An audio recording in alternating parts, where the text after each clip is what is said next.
सोमवार सकाळी ठीक 10 वाजता पेठ शिवनी येथील ऐतिहासिक महादेव मंदिरात प्रचंड जनसमुदायाच्या साक्षीने सौ सविता संतोष मुरकुटे यांनी अभिषेक करून प्रचाराचा नारळ फोडून प्रचाराचा शुभारंभ करण्यात आला।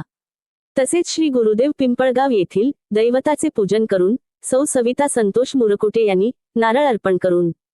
बोगाव येथील जागृत देवस्थान श्री हनुमानाचे दर्शन घेऊन मौजे पेंडू येथील श्री संत निवृत्ती महाराज यांचे दर्शन घेतले। पेंडू येथे संत निवृत्ती महाराजांच्या समोर सर्व समाज बांधवांना संबोधित करून सौ सविता संतोष मुरकुटे यांनी पेठपिंपळगाव पंचायत समिती गणाचा प्रचाराचा नारळ फोडून या संपूर्ण दौऱ्यादरम्यान सौभाग्यवती सविता संतोष मुरकुटे यांच्यासोबत आलेल्या हजारो कार्यकर्ते आणि सर्व समाज बांधवांना व स्थानिक उपस्थितांना संबोधित करताना सौ सविता मुरकुटे म्हणाल्या की पेंडू सर्कल मधील सर्व गावांमध्ये जनावरांचा दवाखाना, बाजारपेठ, चांगले रस्ते, मुबलक वीज पुरवठा यासारख्या मूलभूत सुविधांसाठी पुरेपूर प्रयत्न करण्यात येतील।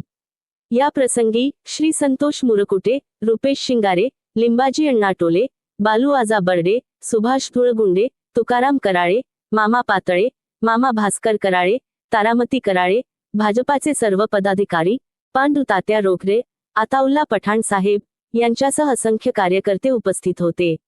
अशाच राजकीय घडामोडींच्या ताज्या अपडेटसाठी चॅनल लाईक करा, शेअर करा आणि सबस्क्राईब करायला विसरू नका।